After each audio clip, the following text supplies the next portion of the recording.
This is Hidden Killers with Tony Bruschi. All right, let's set the scene here. It's March of 2025. Court filings are coming out left and right in the lead up to the trial of Bryan Kohberger, the man accused of brutally murdering four University of Idaho students in the early hours of November 13th of 2022. The trial is already shaping up to be one of the most closely watched in recent memory. There's national attention, endless commentary, a death penalty on the table, and then tucked into a routine court motion, something unusual emerges. Something that makes even the most seasoned courtroom watchers do a double take. Prosecutors have quietly filed a motion stating that members of Bryan Kohberger's own family may be called to testify during the trial. That's right. His dad, maybe one of his sisters, potential witnesses in a quadruple homicide case. The kind of detail that instantly reframes the courtroom dynamics. And suddenly, this isn't just a murder trial. It's a family drama playing out under fluorescent lights in front of a jury, cameras, and the entire country. The reason behind this bombshell, why it came out, it wasn't even because the prosecution was trying to make a big splash. It was part of a logistical fight over something as simple as seating. Kohberger's defense team had requested that his family be given reserved seats in the courtroom. Seems fair enough, right?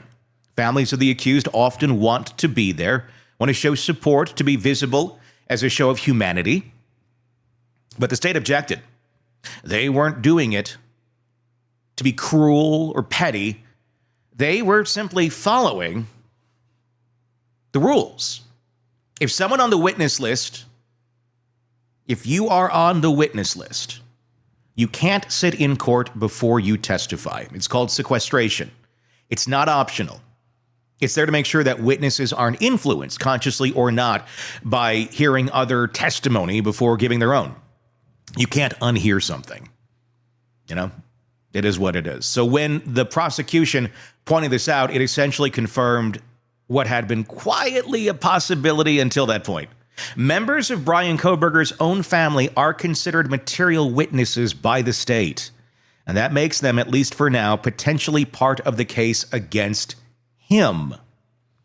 Let's unpack what that really means, because it's one of the things to say to, it's one thing to say to someone that they might be testifying. It's another to realize that this could be a father or a sister called to the stand in a capital murder trial where their own son or brother sits at the defense table.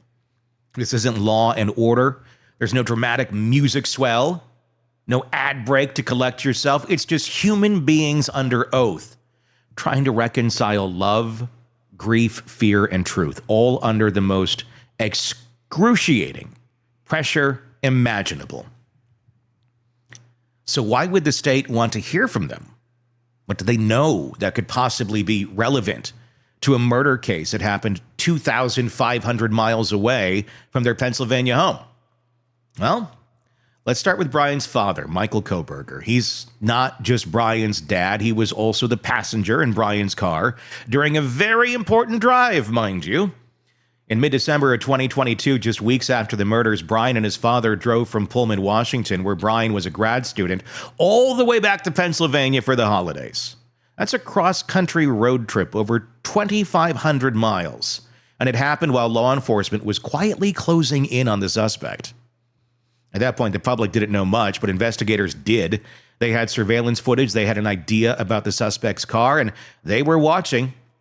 They drive from Washington to Pennsylvania under a microscope, covert surveillance, electronic tracking, the whole deal. And who better to speak about what happened during those long, snowy days on the road than the man sitting in the passenger seat? And there's no indication that Michael Kohberger had any clue what was going on during that trip. And he hasn't spoken publicly about it since. But the state isn't necessarily interested in his theories or emotions. They're likely interested in what he saw, what Bryan did, what route they took, whether anything odd happened. Did Bryan take any detours?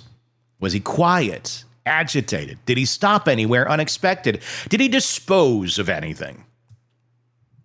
And it's not just what happened during the drive that matters, it's what happens after they arrived in Pennsylvania. Investigators later said Bryan was seen wearing gloves, cleaning his car, even dumping trash in a neighbor's bin. Did his father see that? Did he help him clean the car? Was there any conversation about what was going on?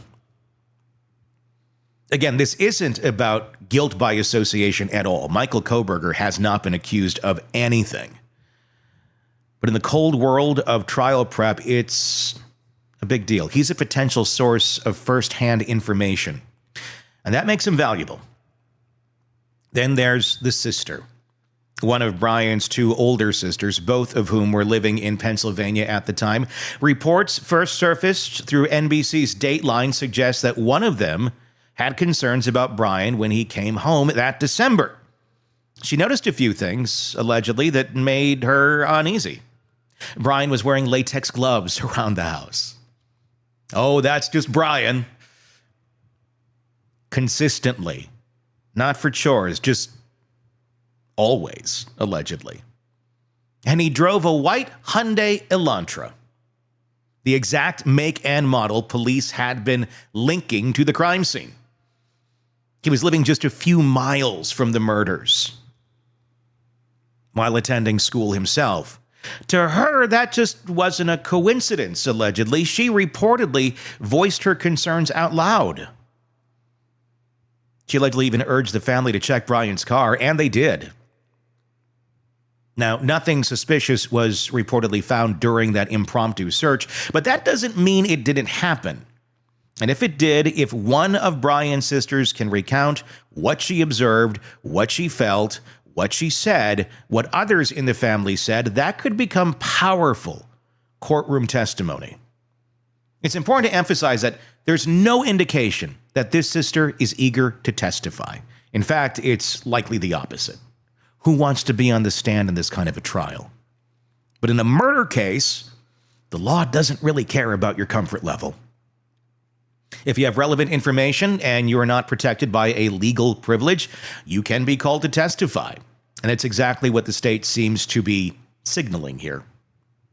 Now, some people might ask, can they refuse? Isn't there something like parental privilege or sibling privilege? No, there is not. In a criminal case, especially one involving a violent felony like murder, family members can be compelled to testify if the court determines that their testimony is material.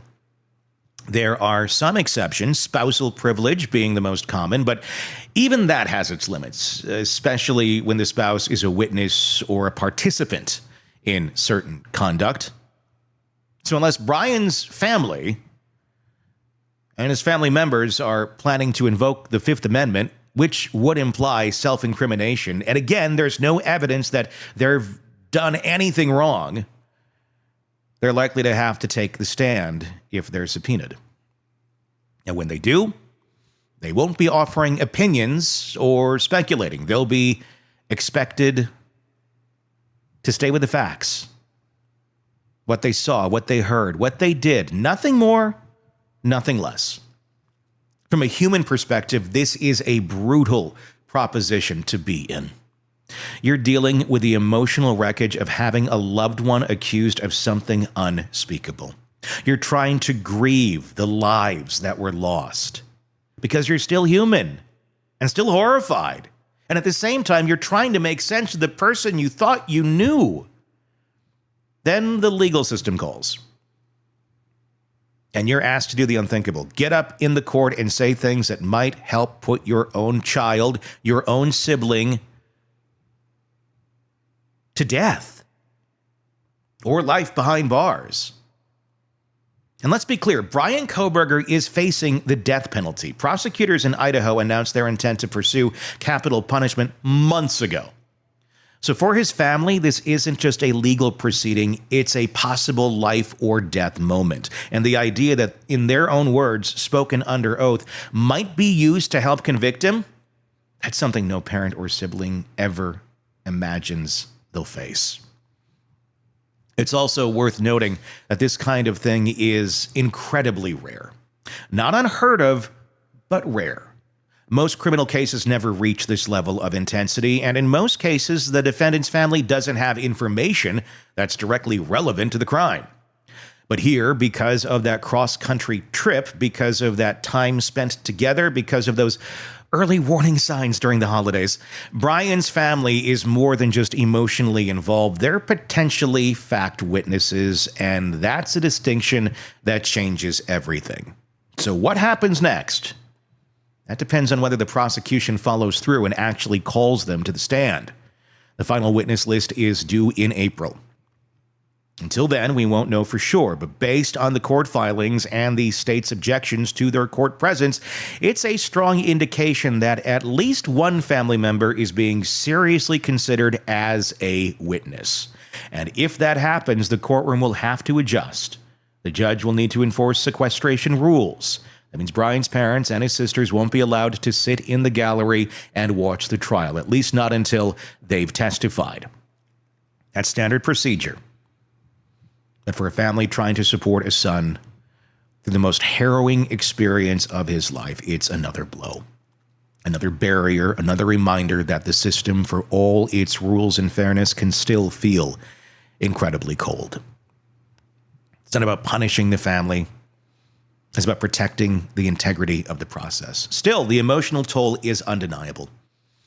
And so we're left with this strange and sobering picture, a family that says they love their son, that says they're shocked and saddened by what happened, that has already lost jobs, privacy, and peace of mind, and who may now be asked to help the state prove its case against him. Not by choice, not with malice, just because they might know things no one else does.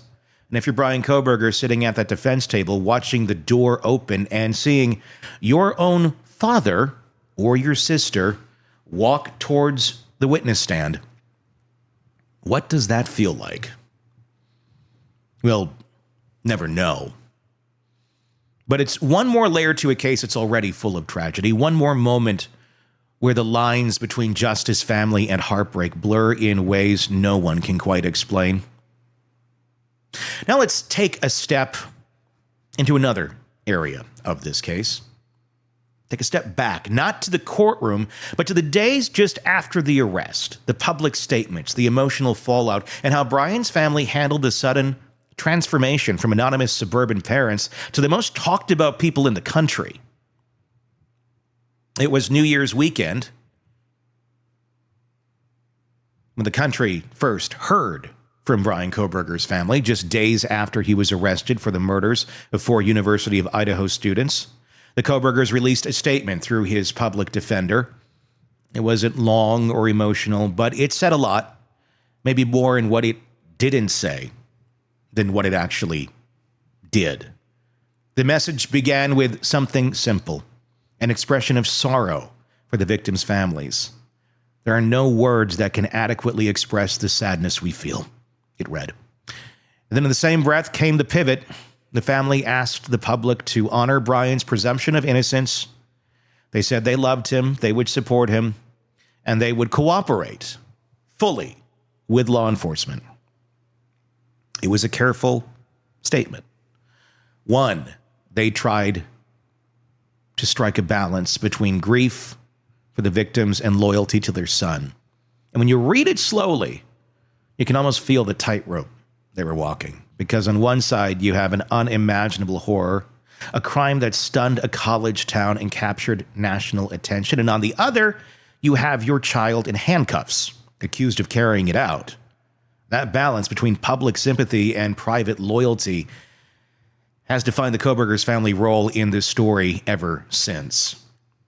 From the very beginning, they didn't run, they didn't disappear. Just a few days after the arrest, they showed up in court, not in Idaho, where Bryan would eventually face charges, but in Pennsylvania, where he'd been arrested and where the brief legal process called extradition would determine if he'd be handed over to Idaho authorities. It was January 3rd of 23, a cold, gray day in Monroe County. Bryan Kohberger was brought into the courtroom wearing red jail-issued clothing, escorted by officers. His family was seated quietly just behind the rail. His mother, his father, his 2 older sisters, they sat still, watched everything, and said nothing. There were no outbursts, no drama, just the quiet weight of a family trying to hold it together in the middle of a media circus. At the time, Bryan was being represented in Pennsylvania by a public defender named Jason Labar. He spoke with the press after the hearing, and what he said gave a little more insight into what was happening behind the scenes. According to Labar, the Kohberger family was in shock. They didn't believe Bryan was capable of the crimes he was accused of. They believed in his innocence. They were, in Labar's words, trying to navigate a very complex situation while keeping their support for Bryan, but also acknowledged the pain of the victims' families. Labar emphasized that the family had been cooperative with law enforcement. They answered questions. They didn't try to interfere, and they made it clear that they wanted to see the legal process play out. For the Kohbergers, there was no version of events where they stood in the way of an investigation, but there was also no version where they abandoned their son. That kind of duality is hard to explain and comprehend if you haven't lived through something like this. But for the Kohberger family, it became their reality. They were thrust into the national spotlight not because of something they did, but because of who their son was. Overnight, they went from a quiet, mostly private family in rural Pennsylvania to being scrutinized by the press, analyzed on cable news, and discussed in Facebook comments by strangers around the world. And they weren't prepared for any of it. How could they be? How could anyone be? Both of Bryan's sisters had careers. One was a therapist. The other had worked in education and had even been dabbling in acting, allegedly. They were professional women living relatively quiet lives. After the arrest, that all changed. According to reputable reporting, both sisters lost their jobs, not because they were accused of anything, but because of their last name. Their employers, it seemed, didn't want the attention. The association with the case was enough to make them unemployable. No one said it out loud, but it wasn't hard to read between the lines. Being related to Bryan Kohberger came with a price now. That loss of employment, it hit the family hard. Bryan's parents were both retired. His sisters had been part of the household's financial backbone, allegedly. Without their income, the family found itself in an increasingly precarious position. News Nation's Brian Anton later reported that the family was in what he described as very, very bad shape financially. They weren't funding a high-powered legal team. They weren't flying across the country for court dates. They were at home, trying to survive a storm they never saw coming. And yet, through all of that, they couldn't publicly waver in their support for Bryan. Privately, though, things seemed a little more complicated. Labar later shared that Bryan's mother, Marianne, was emotionally devastated. She couldn't believe the accusations against her son. At the same time, she couldn't stop thinking about the victims. According to Labar, she prayed for them daily. She couldn't imagine the pain their families were going through. That wasn't for show. That wasn't a press release. That was something she reportedly said in confidence. And it speaks to just how emotionally torn this family really was. Because when something like this happens, when someone you love is accused of doing something unspeakable, it doesn't just shake your trust in them, it shakes your trust in reality. You start rethinking everything, every conversation, every moment. You wonder if there were signs, if you missed something. At the same time, you cling to what you know. You remember birthdays. Remember those school photos. Remember quiet afternoons. And family dinners. You remember the kid you raised, not the face on the news. But those memories don't erase what's unfolding in real time. They don't change the headlines. They don't bring back the 4 young lives that were lost in Moscow, Idaho. For the Kohbergers, that tension has been ever present in their silence. It's in their absence from Idaho courtrooms. And it's in the way they've tried unsuccessfully to stay out of the spotlight. They haven't done interviews. They haven't spoken out. Their only public comments have come through legal representatives.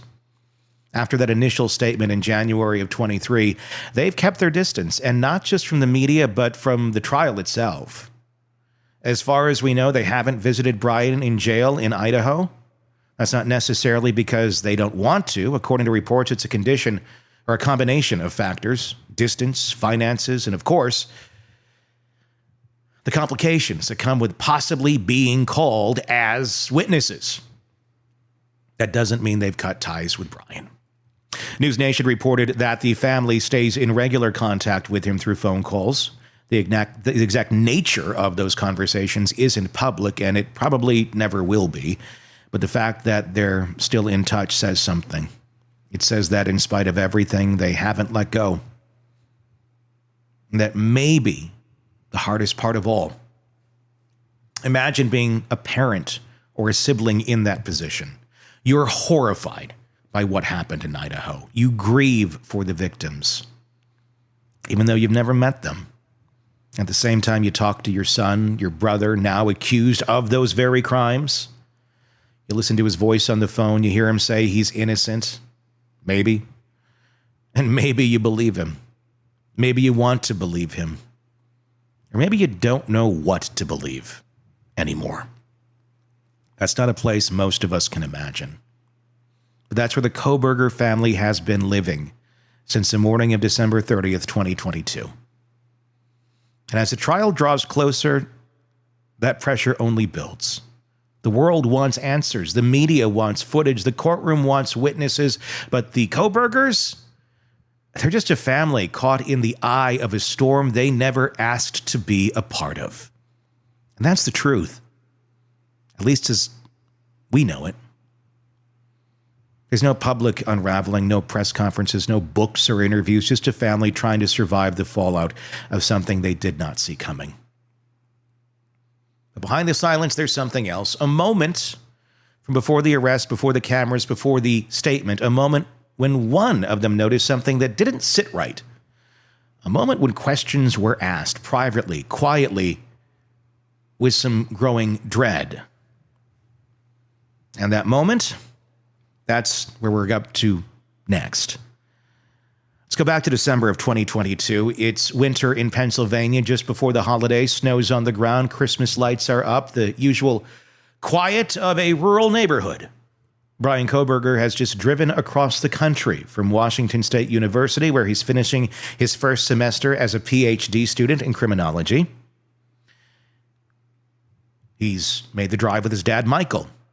Just the two of them, thousands of miles together, rolling through America on the heels of something unspoken. He's coming home for winter break. And as far as his family knows, that's all it is, just a visit. But something about this visit starts to feel off, especially to one person in the house, allegedly. Reports later surfaced, first brought forward in NBC's Dateline special, that one of Bryan's sisters began to feel uneasy not long after Bryan returned home. And she wasn't just vaguely uncomfortable. She had very specific reasons for being on edge. Let's start with the facts as they were known at that time. By December, the murders of the 4 University of Idaho students had already been national news for weeks. The crime scene had been discovered on November 13th. A whole month had passed, and no suspect had been publicly named, but certain details had been released by investigators. Most notably, police had put out a request for information on a white Hyundai Elantra, a car spotted near the scene in the early morning hours when the killings took place. They believe the driver or owner of that vehicle might have crucial information, even if they weren't directly involved in the crime. The make, model, and color were all over the news. It was one of the few concrete leads the public knew about at that time. Now, back in Pennsylvania, at home, Bryan pulls into the driveway in his white Hyundai Elantra. Same make, same color. Not just that. He'd been living just a few miles from the murder scene in Pullman, Washington, across the state line. But essentially, a neighbor to the victims. It's not far. That's when, according to reports, one of the sisters started pulling the pieces together. This wasn't just her brother coming home for the holidays. This was someone who matched key details of the police description, the car, the location, the timeline. And then there was his behavior. Big factor in a lot of this. Bryan reportedly began wearing latex gloves around the house. Not while cleaning, not while cooking. Constantly. As in all the time, allegedly. That kind of behavior stood out. It wasn't casual, it wasn't explained, and in the middle of a high-profile unsolved murder case where DNA evidence was a major focus, it kind of raised some serious questions in one's mind. His sister reportedly brought this up directly and forcefully. She allegedly voiced her concern to other members of the family. She pointed out that Bryan's car was the same as the one police were looking for. She mentioned how strange it was that he hadn't taken off the gloves. And according to NBC's Dateline, she said it out loud. What if he was involved? Think about that for a second. That's not a suspicion you bring up lightly. It's not the kind of thing you whisper over coffee. You think Bryan did it? Nah. It's a life-altering question, one that carries the risk of tearing your family apart, but she said it, allegedly. Her concern didn't fall on deaf ears. The family reportedly took action, took a look at his car, not just a casual glance in the back seat, but a deliberate effort to look for anything unusual, anything that might confirm or ease their fear, allegedly. They found nothing. No blood, no weapons, no obvious signs of wrongdoing. And to be clear, they weren't trained investigators. They were a family, probably acting out of panic, trying to make sense of a terrifying possibility. But there's another layer here. According to investigators, Bryan had already taken significant steps to clean his car. Not a routine car wash either. Not going to the Jetstream car wash and getting it all cleaned up. We're talking bleach, gloves, careful disposal of garbage. Law enforcement had said that by the time they executed a search warrant after his arrest, the car had been thoroughly scrubbed down. So the fact that his family didn't find anything, that doesn't necessarily mean there was nothing to find. It may mean it had already been removed. But let's stick to what's verified. The sister raised concerns. The family searched the car, and at least one person in that household was genuinely afraid that Bryan might have been involved in something horrific. Not everyone shared that view. According to the same reports, Bryan's father defended him. He didn't believe it. He reportedly told the rest of the family that Bryan couldn't possibly be involved, that it wasn't in his nature, that this was all some massive misunderstanding or coincidence, allegedly. That moment, right there, it's a snapshot of a family in crisis. One child believes her brother might be connected to a quadruple homicide. The father insists it's impossible. Everyone is under one roof, trying to celebrate the holidays, while the tension silently builds like a storm no one wants to name. And remember, this is still before the arrest. Bryan hasn't been charged. He hasn't even been named as a suspect publicly, but inside that home, the sense of dread is already creeping in. It's not clear how long that tension lasted. It's not known if Bryan sensed it. He hasn't spoken publicly about it, and neither has his family. In fact, the entire episode remained completely private until it was revealed months later by the media. There was no mention of it in the family's public statement, no reference to it in court filings. It simply surfaced through investigative reporting after the fact. And when it did, it added a whole new layer to the story. Because now the narrative wasn't just about a family reacting to an arrest, it was about a family that might have seen warning signs before the rest of the world knew a thing. It was one of the most human parts of the case. That moment when fear and doubt crash into loyalty and love. When someone you've known your whole life starts to behave in ways you can't explain. When the news reports start sounding a little too familiar. When coincidence doesn't feel like coincidence anymore. And yet, in the end, they didn't go to the police. They didn't sound the alarm. They kept it within the family. Maybe because they weren't sure. Maybe because they didn't want to believe it. Or maybe because by the time they searched the car and talked through it, they convinced themselves it couldn't be true. Again, all we know for sure is that this happened and that it wasn't made public until months later. That's important because the silence wasn't performative. It wasn't strategic. It was just silence, a confused family. Let's be very clear. Nothing in this account suggests the family had any role in the crime. There's no evidence they covered anything up. There's no allegation that they helped him evade arrest or destroy evidence at all. What we're simply talking about here is a deeply uncomfortable domestic moment. A sister sees something, she says something, the family reacts. That's it. But legally, that moment now matters. It may be part of why the state plans to call family members as witnesses. Because that sister's observations, they're direct. They're personal. They come from inside the house. And in a courtroom, those kinds of facts, they carry weight. If she is called to testify, she won't be asked how she feels. She'll be asked what she saw, what she said, what her brother did. She'll be asked to walk through a moment that most families would never speak of again. And for the Kohberger family, that's one more fracture in an already shattered foundation. There's no handbook for this kind of thing. There's no guide for what to do when you think someone you love might be involved in something unthinkable. The decisions you make in that moment don't come with clarity. They come with fear, guilt, denial, and the desperate hope that you're wrong.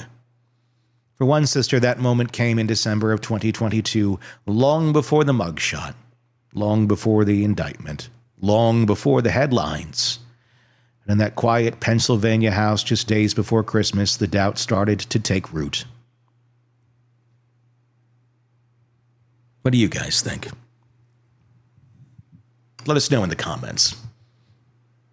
I have a ton of empathy and sympathy for this family. They did not ask for this to take place. But I do wonder how much